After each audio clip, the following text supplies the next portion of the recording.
Friends, எல்லாருக்கும் வணக்கம். Welcome to Saiboi Creations. இன்றைக்கி ரொம்பவே ஹெல்த்தியான பிரண்டை துவையல் எப்படி செய்கிறதுன்னு பார்க்கலாம் வாங்க.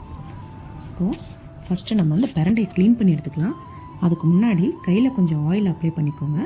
ஏன்னா பிரண்டை க்ளீன் பண்ணதுக்கப்புறம் கை அரிக்காமல் இருக்கிறதுக்காக தான் ஆயில் அப்ளை பண்ணுறோம். இப்போது இந்த பிரண்டையை அவரைக்காய் நார் எடுக்கிற மாதிரி ஃபஸ்ட்டு நம்ம மேலே வச்சு கட் பண்ணி இப்படி இழுத்திங்கன்னா அந்த நார் வந்துடும். அப்படியே ஆப்போசிட்டில் திருப்பி வச்சு இந்த பக்கம் கட் பண்ணி எடுத்துக்கோங்க. இதோட 4 அந்த ஷார்ப் எட்ஜஸ் இருக்கு இல்லைங்களா, அதை கட் பண்ணி எடுத்துருங்க.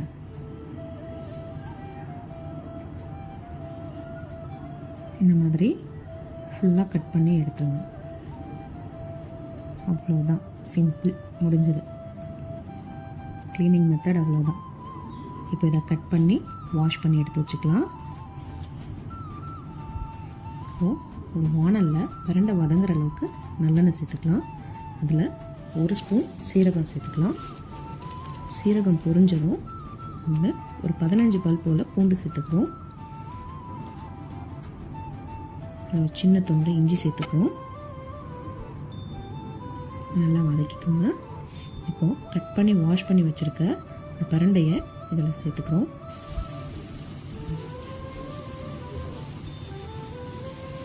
இதை நல்லா வதக்கிக்கோங்க.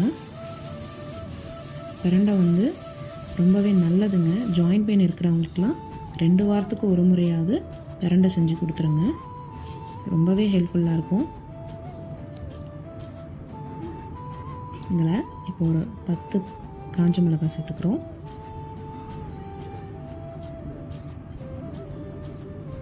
நல்லா வதங்கணும்.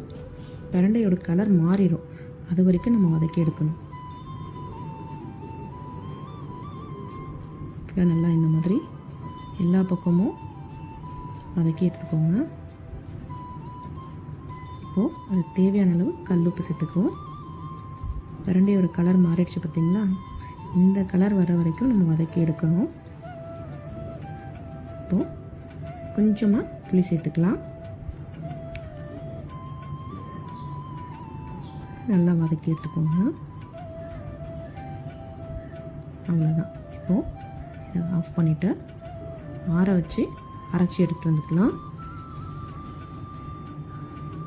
இப்போது இதை தாளிக்க அதே வானலில் ஒரு 50 ml நல்லெண்ணெய் சேர்த்துக்கிறோம்.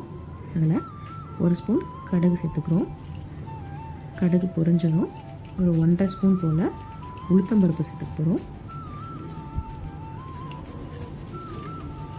உளுத்தம்பருப்போட கலர் மாறினதும் கொஞ்சமாக பெருங்காயத்தூள் சேர்த்துக்கலாம். ஒரு கைப்பிடி அளவு கருவேப்பிலை சேர்த்துக்கிறோம்.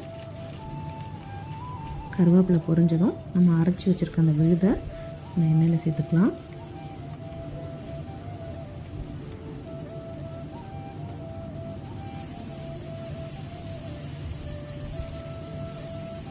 சேர்த்ததுக்கப்புறம் நல்லா வதக்கி எடுத்துக்கோங்க.